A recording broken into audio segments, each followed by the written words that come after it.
Hello to my online learners. We are going to look at immunity and the lymphatic system.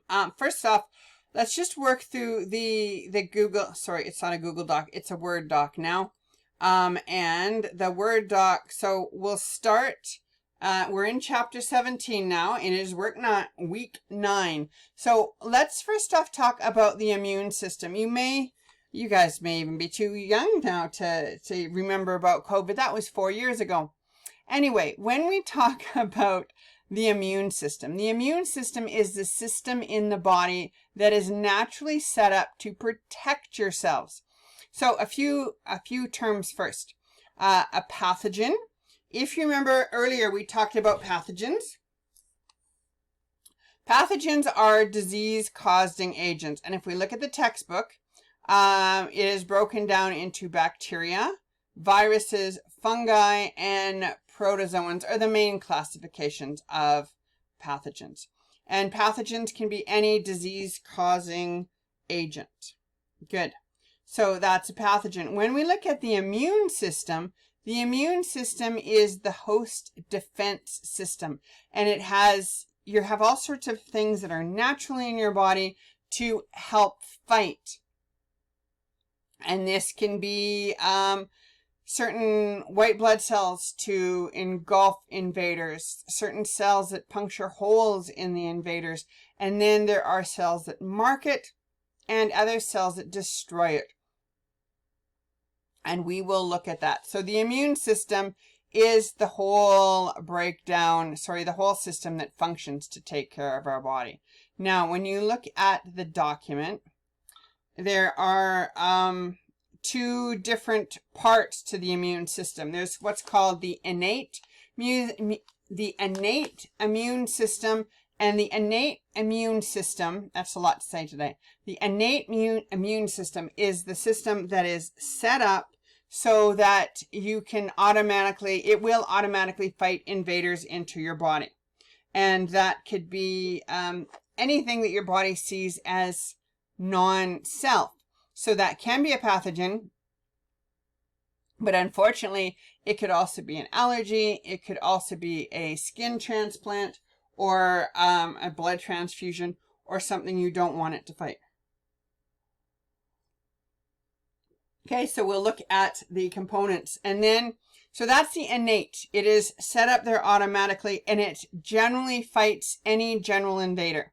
Then there's something called the adaptive immune system. And the adaptive immune system, there is very specific targets that the immune system acts on. Plus, it needs to be activated. So we will look at that. And then, so let's get started.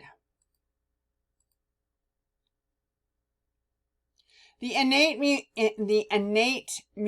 oh my goodness, those are big words. The innate immune system refers to non-specific defense. It's very quick and it's very non-specific. So it responds the same way regardless with whatever attacks it. And that includes things such as the barriers to keep things out. If you think of everything to keep organisms out of your body. So you have your skin, your mucous membranes, up your nose you've got sticky mucus, in your mouth you've got mucus and acid at the end, in your ears you have wax, your eyes have tears, your urine is acidic. So this way there is chemicals and barriers to keep things out of your body. But if that first line of defense is broken down, the second line of defense, which are very non-specific cells, will attack. First one here is the certain leukocytes called white blood cells. They will engulf and destroy. And here's a really bad example of it. Here is a video of it. It's very cool to watch it engulf and destroy. Neutrophils are white blood cells that hunt and kill bacteria. In this spread, a neutrophil is seen in the midst of red blood cells. Staphylococcus aureus bacteria have been added. The small clump of bacteria release a chemoattractant that is sensed by the neutrophil. The neutrophil becomes polarized and starts chasing the bacteria. The bacteria, bounced around by thermal energy, move in a random path, seeming to avoid their predator. Eventually, the neutrophil catches up with the bacteria and engulfs them by phagocytosis. Okay, everything's cooler with sound in it, but white blood cells are the first type, and the first type of innate cells that we're looking at, and they will engulf the bacteria and destroy it. And then we talked about a lysosome back when we talked about cell parts. Lysosomes are things that contain enzymes, and the enzymes will then fuse with the vacuole that has the bacteria in it, and then it will break it down. Good.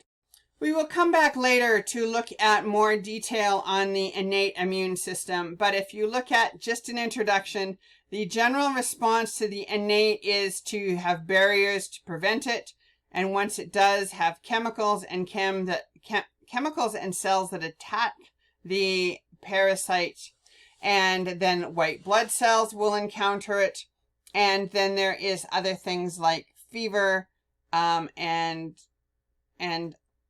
other cells called natural killer cells and complements, which will break it down. Then the second part of the immune system is the adaptive immune system. In the adaptive immune system, a very specific pathogen will be attacked, and it will launch a specific attack against it, and it is very effective, and the adaptive response leads to immunity, and immunity is the ability for things to stick around. So if you get sick again, it can activate it right away. Now, there is some term called self and non-self. And when we talk about immunity, all the cells in your body have what's called a self molecule on it, which is your, there's a component on your body cells that distinguish your body from foreign substances. And virtually all body cells have a surface protein that's called of a histocomplementary complex. Don't worry about that name. You don't need to know it. These are proteins that will help the body recognize it as self. And non-self will be foreign, and they have a different set of self proteins on it. Good. When we talk about the acquired immune system, we will be talking about antigens and antibodies. An antigen is the specific protein that identifies each individual pathogen. And some adaptive immunity cells will create a response. And this is where we talk about T cells and B cells. And the B cells create something called an antibody, which precisely matches and binds to a specific antigen. And we'll look at that later. Again, this is just the introduction. Good. That is the introduction for immunity so far. We will look at the lymphatic system later in terms of our seventh topic, is to compare and contrast the lymphatic system. So that's the introduction to this chapter. And I'll see you later as we go through each topic in more detail.